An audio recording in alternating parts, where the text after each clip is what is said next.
Welcome to the New Books Network.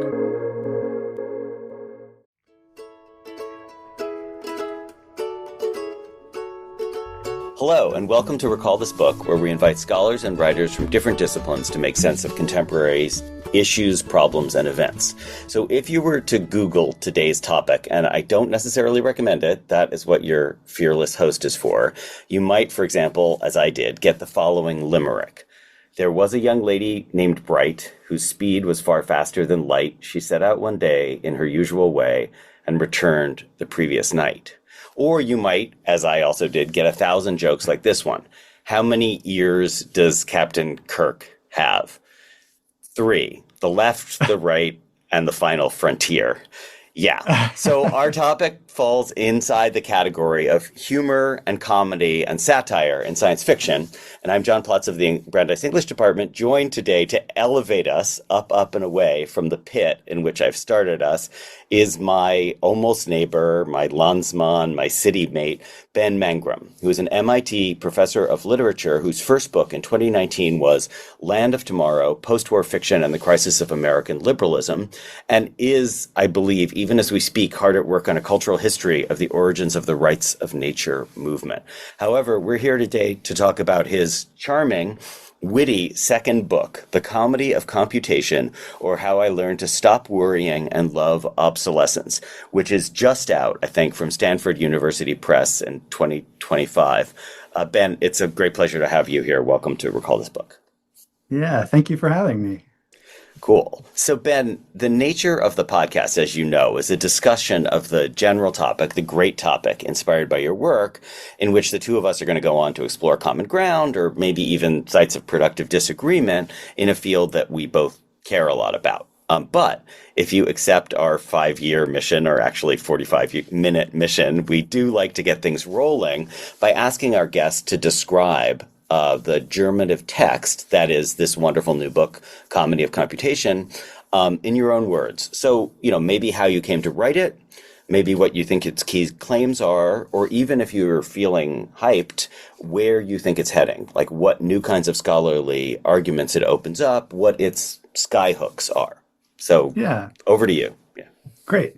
Yeah. So the book is a cultural history of the computer. I was really interested in lots of technical and business histories of the computer that I had studied for other research that I had done, and they were really fantastic. But what I was interested in, and what I found often, was that those technical and business histories, were in some ways unfamiliar with or unaware of the many sort of cultural manifestations of computing technology, the way culture interacted with computing.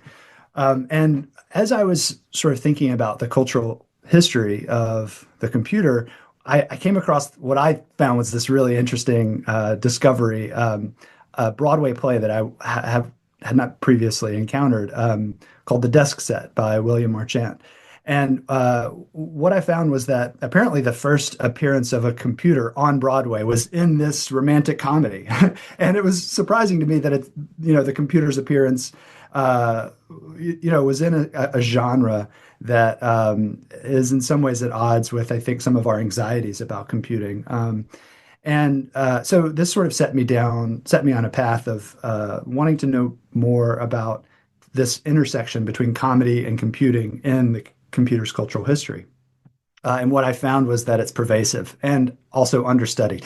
So the book is an attempt to try to grapple with that, to think about how comedy has shaped public attitudes and sort of private perceptions about computing, and how comedy has been really a kind of genre for our experience of the technology. Awesome. That is great. And there's so many places to start there. And I'm so sorry I don't know Desk Set, only from your description, but it's incredibly interesting. And maybe if I could jump, I understand, the nature of the book is that it really begins, in the 20th century and brings us through this mid-20th century set of concerns. But maybe if I can try to relate that kind of dialectically, not leaving the mid-century, but going to 2025 as well, you're interested in human knowledge work. So a couple of lines that I really liked. Here's one.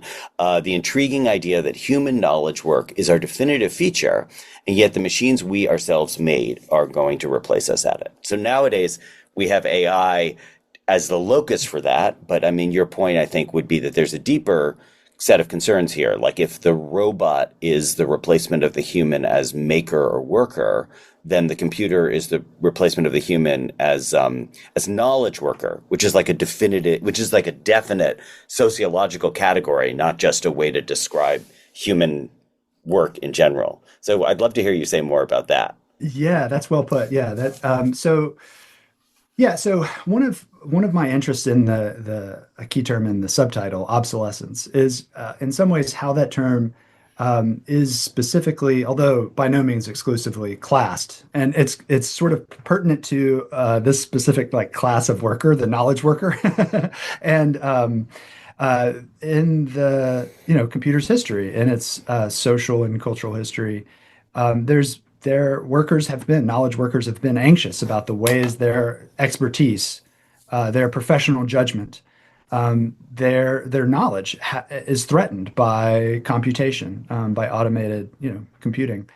And that's a kind of ongoing story from the mid 40s to the present moment, right? And so there are different kinds of technological threats to knowledge work, and I'm not trying to collapse them all together. There are some differences, but yeah, one of my interests is in how comedy has provided a kind of toolbox for managing those anxieties or responding to those anxieties about the obsolescence of the knowledge worker, right? And I think that it's a salient, again, not exhaustive, but like really salient feature of the computer's cultural history. Cool. So maybe this is a potentially infinite question, and we can kind of grapple with it here and go away and maybe come back to it. But I like your point about the comedy being a generic affordance that allows us to cope with anxiety. I guess that's sort of the laughter is the best medicine account. How do you think about, I mean, we live in this era with, TV shows aplenty that are kind of the Black Mirror variety, right? Like there's a kind of horror in which the horror is manifested as satirical, sure, but it's satirical in a not funny at all way. So how do you think about comedy? Kind of two-part question. How do you think about comedy in relationship to that? And then also comedy in the sense that we think of with Shakespearean comedy, which is like, oh, all's well that ends well. Like it's comedic in that we can provide coupling, like heteronormative resolution, but also just like a smiley, happy, upbeat feeling at the end. So comedy makes you laugh, sure, but comedy also is, generically, we're instructed that it's made to reassure us about the promise of a happy ending. I kind of have a pragmatic approach to the genre, to comedy or the comic. I find its uses and, I make claims about those usages. And in some ways, I don't always distinguish between, say, like a kind of bleak satire and an upbeat, like happy ending and a romantic comedy. If there are, at one point I used the word homologies, if there are kind of like similarities in function or similarities in form and structure between those two things. So I think that's I anticipate criticism of that approach. Yeah, I get it. I really appreciate how you frame it that way. I mean, so I'm writing a book about Menippean satire, and Menippean satire like asks you to be, it tries to make a sharper, smaller category. But I appreciate your point that you can't, like, the buckets overflow, and there is a good way. I do think you're right to see bleakness and happiness as perhaps like making use of the same cultural repertoires. And can I just pick up on a word you used? Because I think it might be crucial for the point you're making, which is the word coupling. And so that's a romantic comedy word in ways that we all recognize from like Midsummer Night's Dream, right? It's just like the pachinko machine of comedy, like that you can put literally heterogeneous units together to form heterosexual pairs, right? And I hear you saying that the coupling impulse when you have the machine and the human is actually subtler and more interesting than that. In a way, I think you're arguing for queering it because you're saying that we can think about a different kind of hetero, which is the coupling of human and machine, which is pretty different from the coupling of man and woman. But in, I don't know, like a movie like Her, let's say, the Scarlett Johansson figure is like coupled with the Joaquin Phoenix figure in a way that is like computer meets human, but it's also, sexy male lead meets sexy female lead. So can you say more about the way the word coupling is like deconstructed there, or maybe reconstituted in these machine human dyads that you're writing about? Yeah, that's a great question. So there are a few things to say about that. First, I briefly cite Caroline Levine's argument about happy endings, that there's a kind of way in which happy endings have been misunderstood, that they can be sort of oversimplified. And I agree with this point, and I try to think about the ways that there are tensions or contradictions or conflicts contained within, happy endings. They sometimes seem neater than they are. And so there is a kind of complexity there that sometimes our knee-jerk reaction to a generic trope might allow. So that's one point to make. But the other point, and this picks up on the sort of the point you were trying to make about the queering of the coupling as a trope, is really central actually to the argument, because I make this claim early in the introduction that it's in some ways the computer often occupies this really queer role in the 20th century. It's 20th century cultural history. It's often sort of a challenge. It presents itself initially as a kind of challenge to a couple's union, for example. It's the kind of antithesis of the happy couple. So this is really prominent for most of the desk set, both the film and the play, that the computer is a kind of threat to the happy couple. But what happens at the end is that the computer becomes assimilated within the couple. And I think that assimilation, that, joining with the happy couple, actually changes the nature of the couple, like in this kind of plot structure, such that what seems at first glance to be a kind of heteronormative or traditional plot structure is actually much more complicated. And in several senses of the word queer, not normative, but also I talk a good bit in the book about the so-called antisocial thesis in queer theory, and how the computer is often perceived as antisocial, right? It challenges social norms, it unravels social bonds. This is the threat of computational technology, social media, et cetera. And so there's a kind of way in which often in the computer's cultural history, it's presented as antisocial. And yet in some comedies, by no means all, in some comedies, there's also a kind of assimilation of the computer within, as a kind of third term, right, in the couple. And I think that's a really intriguing dynamic that I try to analyze from different angles. Yeah, I'm actually, I forget if you write about it. I don't think you do, but I'm thinking about the ending of War Games with How About a Nice Game of Chess, the warmth of that. And there is, if you remember, there is like a heterosexual coupler there, because I think isn't it Ione Skye is like hanging around to be the girlfriend? But, the point is like the computer and Matthew Broderick have come back on terms. And that the idea is that they'll sit down and play chess together, which is certainly the ultimate like cozy comfort ending. Instead of nuclear war, why don't we play chess?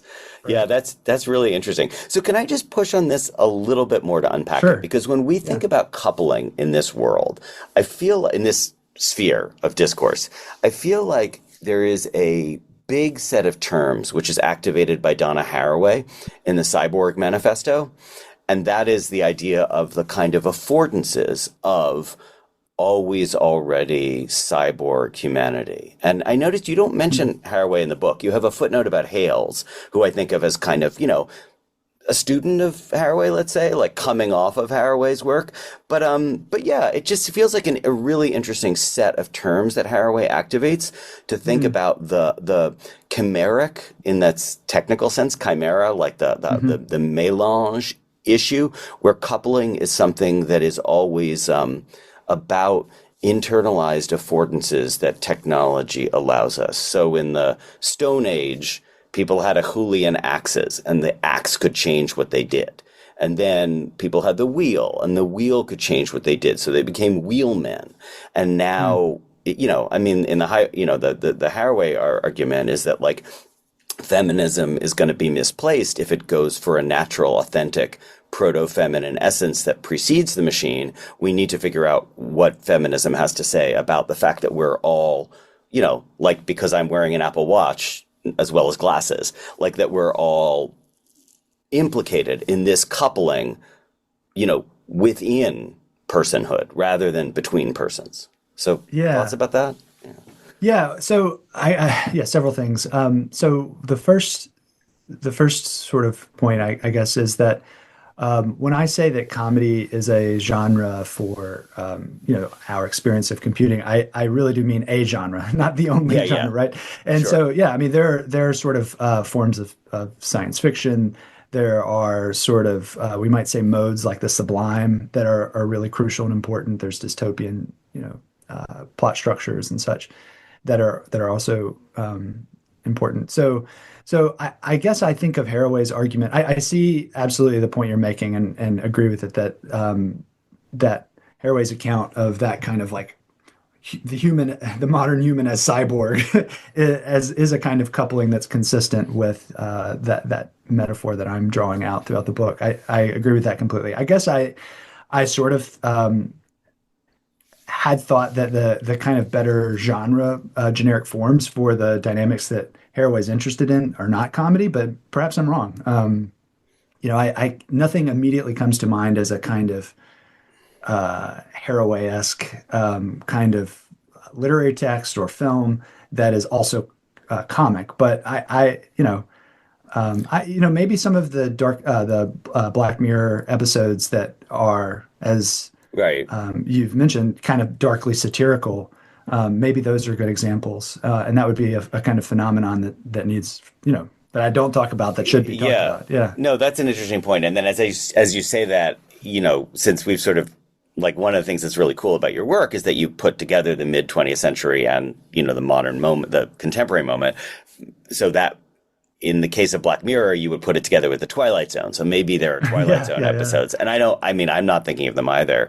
But I Yeah. did have a thought that I wanted to kind of, hear your thoughts about, which is, there's there's like various ways to run the sort of comic sci-fi genealogy. So you could think about, like all those Stanislaw Lem stories in the Mhm. Siberiad, which I feel like those are maybe get at the Haraway thing because all of the seeming computers turn out always to be humans. Like, I don't know if you remember how the structure of those stories is that people are always disguising themselves as computers because they think they're surrounded by computers, only to discover that the other computers are also, in fact, human beings. So I feel like Yeah. Lem is maybe on one side of that. But I Yeah. actually was wondering, Star Trek itself is kind of a comedy, I suppose. Certainly in its resolution structure and also its coupling of Spock and Kirk. I mean, Yeah. the Yeah. people Yeah. who write slash fiction are right to discern that I think, Spock and Kirk are some kind of, Couple. Yeah. couple. They're a couple. Whether you want to call it Yeah. a sexual couple or not, they're a couple. Sure. But then I was thinking about Doctor Who, but the one I really landed on, and I wondered if you just wanted to talk about it, but if you don't, it's fine, would be Hitchhiker's Guide to the Galaxy, which I actually think is a really deep set of books. I mean, they're incredibly funny, they're incredibly popular, but Yeah. like among other things, the premise is that the Earth itself is a computer.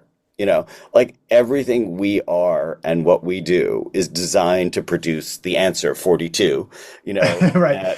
that is, Programmed by and mice. programmed by Yeah. hyper intelligent mice and like Yeah. Yeah. Right. incarnated in whales. And at one point, somebody says, "Well, I think the actual question is what is 8 times 7?" And the answer is 42. Like, Yeah. oh, Yeah. good, very, yeah. Yeah. Yeah. Yeah. But in any case, Yeah. I mean, yes, it's comedic in that sense.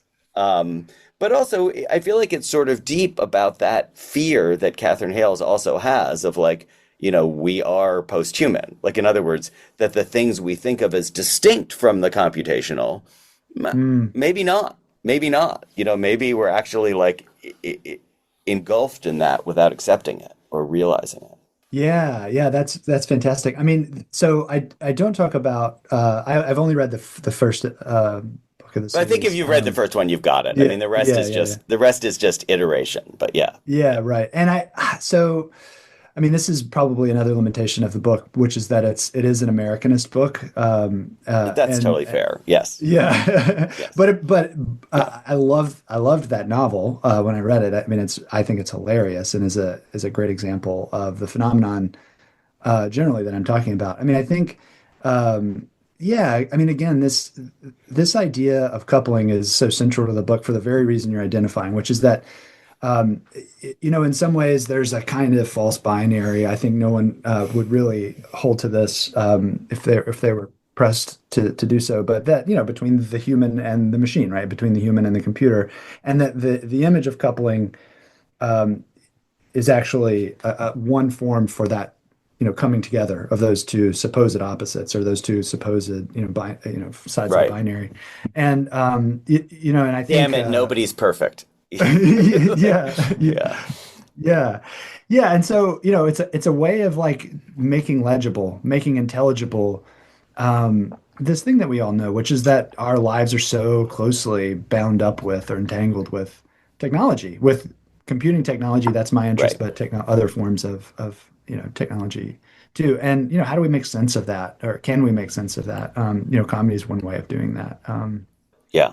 So maybe I could connect this like the okay, just to push on this idea of like the affordances of technology and the way that the dyad represents a kind of comforting oversimplification that allows us to have like our pure humanness over there and then the machine age over there.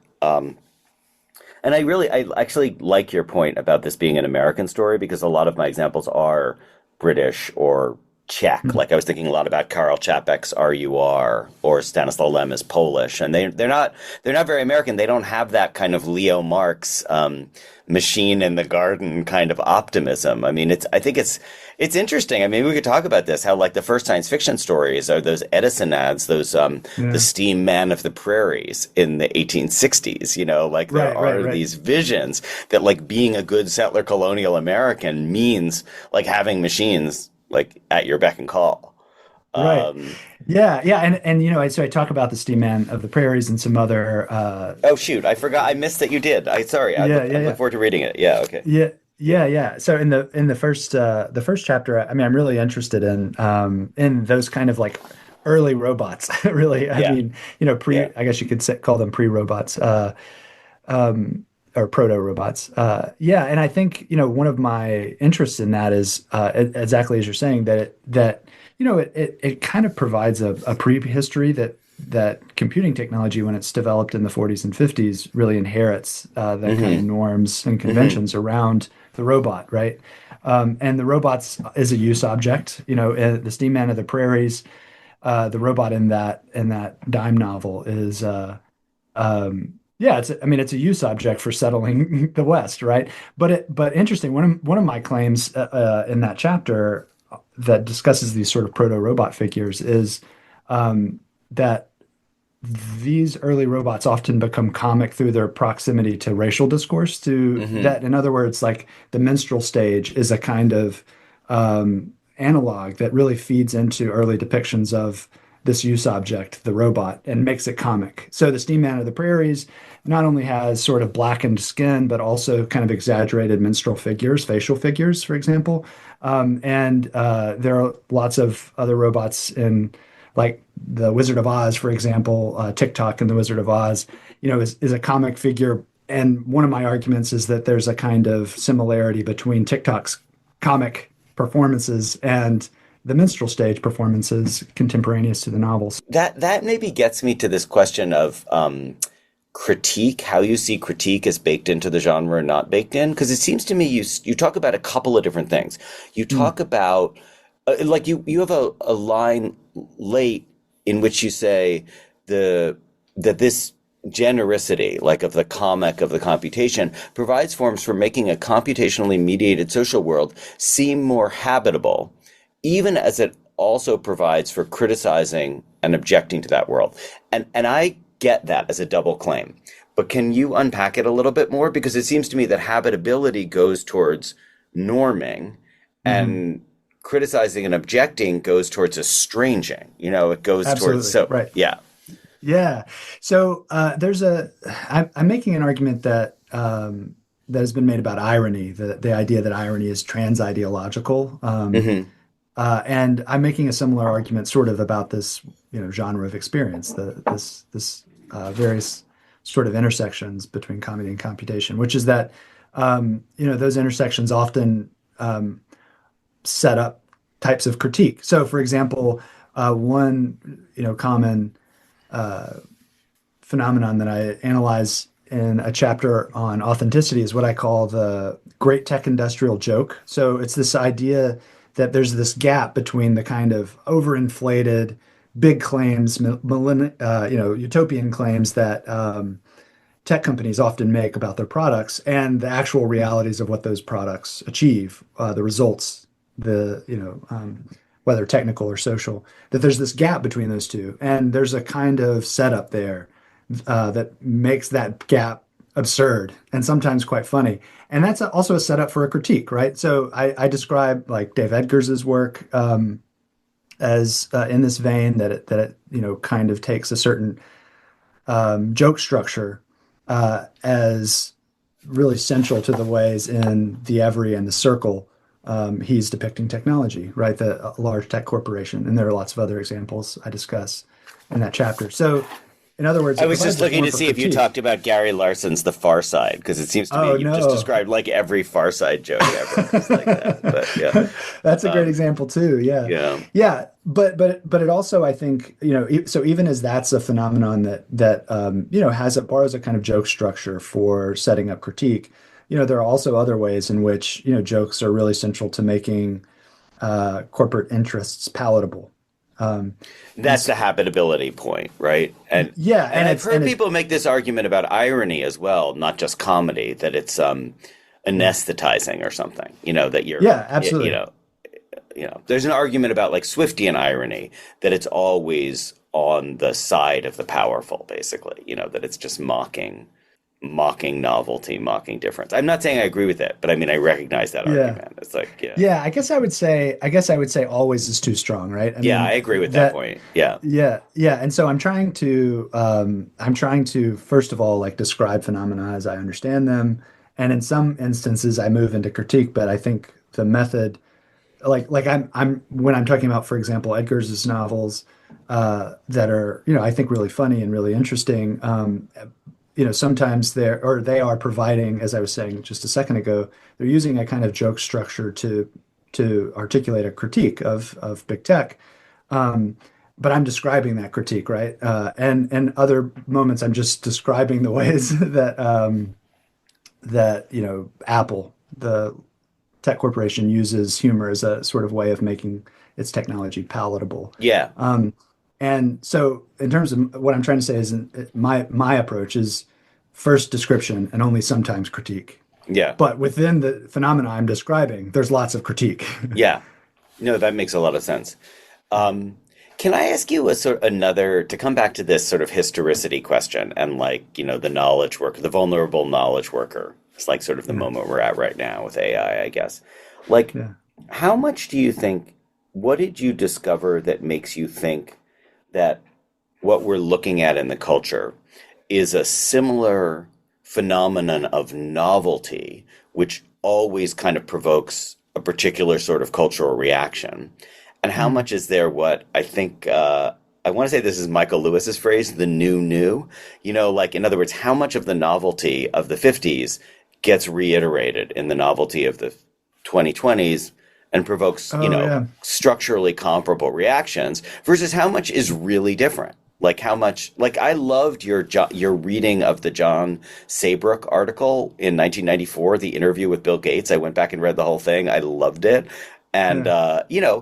like there's that realization that like Bill Gates represents the end of the nerd as we know it, because essentially not the word's going to disappear, but it's become valorized. Like we're all nerds now. And Yeah. Yeah. that's such a great insight. Like that does feel like that's a new new. So do you get what I'm asking? I do. How Yeah. much Yeah. is just like the same old new and how much is a new Yeah. new? Yeah. So the answer, it's a great question. I think the answer is messy because one of the claims at the end of the book, I look at this Netflix series in I which have there's the title. Yeah. yeah, A romantic, the yeah, first romantic comedy written entirely by bots. Is that what it's called? Yeah. right. And the Yeah. written entirely by bots series that Yeah. Netflix produced Yeah. is really great. I think it's super interesting, really funny. Um, but also the series now, it just seems outmoded because the AI that's now available to us is so So much much better than better. the sort of Yeah. yeah than the jokes that are sort of central to the series. So the idea of the series, for those who haven't seen it, is that AI supposedly wrote a script for, produced the animations for, and also voiced the characters in this romantic comedy. Or there is also a horror film. There are Christmas specials. There's several, and they're atrocious. They're so bad, but they're so bad that they're funny. And it turns out that a comedian, is faking this sort of AI voice, Well, but that's the the idea, Stanislaw Lem joke, by the way. That is the joke, is yeah, the yeah, fake robot. Like I'm a right, fake fake. I'm real because I'm a fake fake. Yeah, that's his yeah, entire idea with yeah. the Siberia ad. Yeah. Yeah. Right, which touches on this sort of idea of authenticity too, which is really Yeah. interesting. But yeah, the reason I'm talking about this example is just that in some ways, like the reference of these comedies become outmoded really quickly, right? Hmm. So there's like jokes and You've Got Mail about sex and dial-up internet, Hmm. and I think my undergraduates wouldn't get the joke, right? Yeah. And I think there's a way in which, in some ways, some forms of some of the phenomena that are sort of bubbling up in the computer's cultural history. They just that bubble pops really. It doesn't last Yeah. very long. Um, but in other ways, there are kinds of like strands or ideas that I think are abiding or really sort of constant. So I mean, again, we've used the word authenticity. That's a really prominent sort of feature of my argument, that what philosophers call an ethics of authenticity is central to this, uh, towards our attitudes about computing, towards our critiques of it. And so it's a both and answer. Like, on the one hand, there are sort of jokes, forms of comedy that become obsolete really quickly.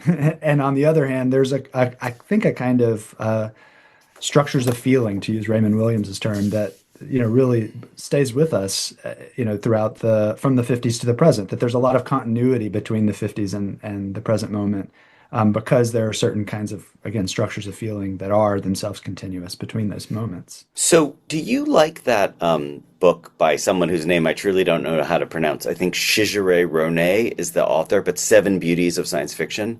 The thing I like from it is Not that familiar with it. Yeah. yeah, well, so the concept that I got from it, which I bet appears, you will tell me other places you've read a version of it, but it's the science fictionalization of everyday life is the phrase that Mm. he uses. And the point he makes there is that people have turned to science fiction in a way for comfort because there's like so much cultural lag in most of our cultural products that Mm. only science fiction allows us to see the present that we're truly inhabiting. So in other words, the science fictionalization of everyday life is that like, yeah, given how AI actually operates and given how the affordances of like, Google Glass and all that actually operate, we're living inside what to our past self would seem like science fiction. Therefore, we need Yeah. science fiction to give us the vocabulary just to describe the real. Oh, that's fascinating. Yeah, Yeah. that's a really interesting claim. Yeah, I mean, I do think that there's this kind of like striving or groping after uh, language for making intelligible this experience, this kind of like Yeah. structure of experience that we have, which is, Yeah. in some ways like we're each new crop of undergraduates has a kind of different vernacular for talking about their technological experience, right? Like and those of Yeah. us who are not involved in like that community, like we don't always know how to converse, right? And Oh, so there's yeah. this kind of dynamic in which like we're Right. constantly grasping for language to make sense of the experience, and in Yeah. some ways the language is Like slipping how through our fingers. archaic. Yeah. No, I love that point because, like, how Yeah. archaic email seems to them. Like, they email with us because they know it's their job, but they Yeah. think of it as the equivalent of sending us telegrams or something. And that Yeah. Yeah. is totally fascinating. Like, I feel like I'm meeting them on their terms, and they're just like, okay, geezer, I'll grab a quill pen. Yeah. Yeah. Yeah. Hmm. So that's okay. So. But again, I kind of want to ask a question. The question then is the new newness of that. So is that Mhm. point about like, is that just what all generations are like? Or are we actually at some kind of cusp where Oh, yeah. the Mm. genres are faster, are struggling to adapt precisely because like, you know, the, the jumps are just much larger and much quicker than they used to be. Yeah. So one of my claims about obsolescence that I try to develop in the last section of the book is that in some ways computing technology has created this kind of phenomenological obsolescence as a structure of experience. That which is just to say, like we're the ways we make sense of our everyday life, uh, they become obsolete increasingly sort of faster, I think, as a result of the speed and rapidity of change in the technological moment that we inhabit. That, in other words, computing technology, AI, these kinds of technologies are just accelerating the obsolescence of our phenomenological categories, Hmm. the ways we make sense of our experience. At the same time, while that is true, while I do think that like the pace of change is faster, and that the sort of genres and tools, cultural tools we have for making sense of that change, become obsolete quicker. While I think that's true, I also think that there's a kind of continuity between that fact and just modernity itself, that in some ways, modernity is also this Right. process of, on the one Right. hand, creating sort of new forms of relating to one another, new forms of Right. community, and at the same time also constantly creating new forms of alienation from one another. and Yeah. and that the computer is just a technology that's Yeah. continuous with that much older modern Yeah. Yeah, so tradition. like I haven't gone back to Leo Marx, who I guess was also an MIT professor, come to think of it, for a long Yeah. time, but maybe like the new version of the machine in the garden is like the machine is the garden, like it's just like with Right. generational change, these things Yeah. get subsumed, and the thing we used to Yeah. think of as waste is now part of wilderness. Yeah, that's a really, I mean, that's a deep question. I feel like it's a hard one to know how to think about because we have these Yeah. real challenges that we're facing that science fiction and everybody else is trying to figure out, climate change and the Anthropocene and the Right. anthropogenic nature of our alterations. Yeah. And yet, yeah, yeah, Yeah. I Just as see an why obsolescence is an important category for you. Yeah. yeah.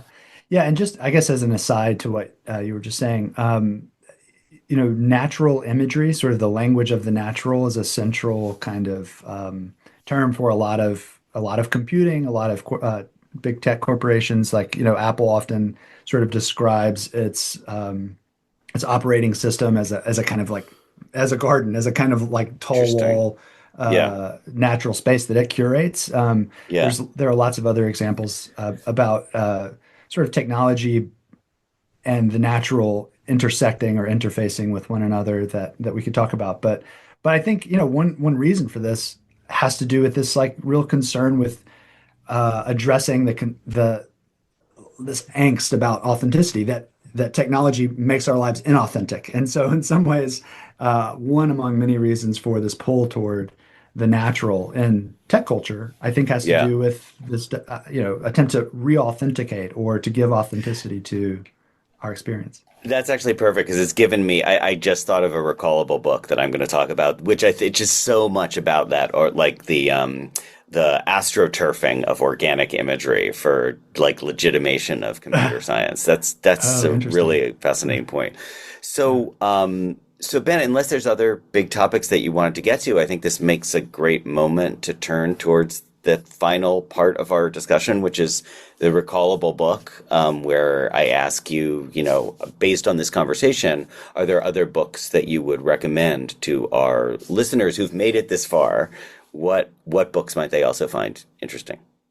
Yeah, so there's a great book, Elif Batman, The Idiot, which is really, I think it's Batman's first novel, and it's a fantastic comic novel that among other things, is sort of a retrospective about encountering email in college for the first time.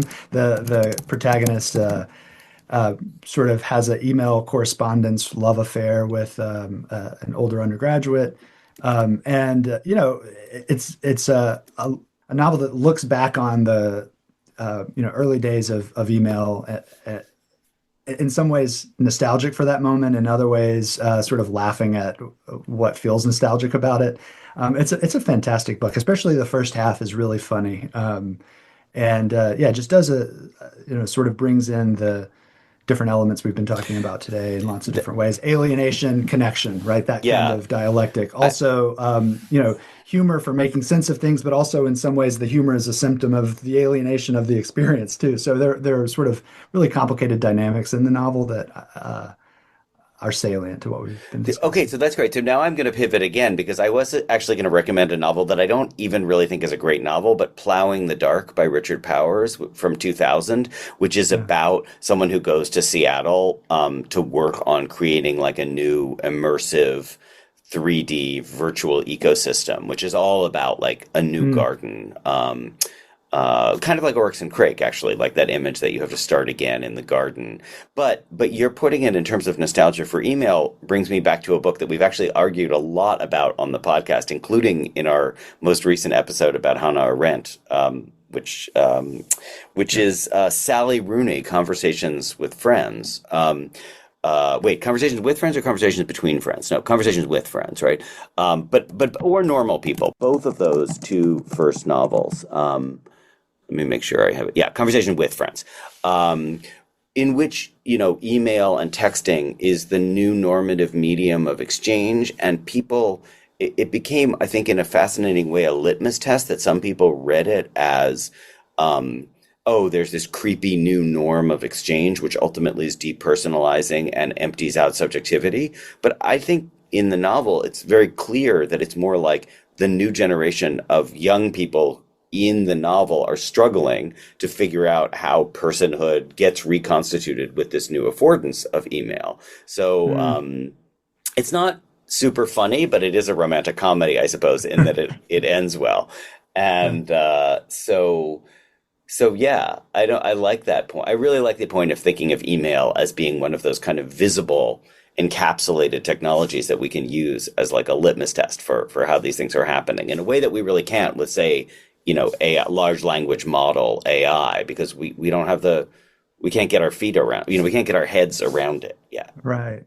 Yeah. Okay. Well, Ben, nothing remains at this point, but just to thank you so much for a great conversation. And again, the book is The Comedy of Computation, or How I Learned to Stop Worrying and Love Obsolescence. Oh, wow. And we didn't even talk about Dr. Strangelove one time. Yeah. But it's a fantastic book just out from Stanford University Press. And thanks so much for coming on. Yeah, thanks again for having me. Great. And thank you all for listening. Recall This Book is the creation of John Plotz and Elizabeth Ferry. Sound editing is by Kamaya Bagla, and music comes from a song by Eric Chaslow and Barbara Cassidy. We gratefully acknowledge support from Brandeis University and its Mandel Center for the Humanities. We always want to hear from you with your comments, criticisms, or suggestions for future episodes. Finally, if you enjoyed today's show, please forward it to 5 people or write a review and rate us wherever you get your podcasts. Thanks for listening.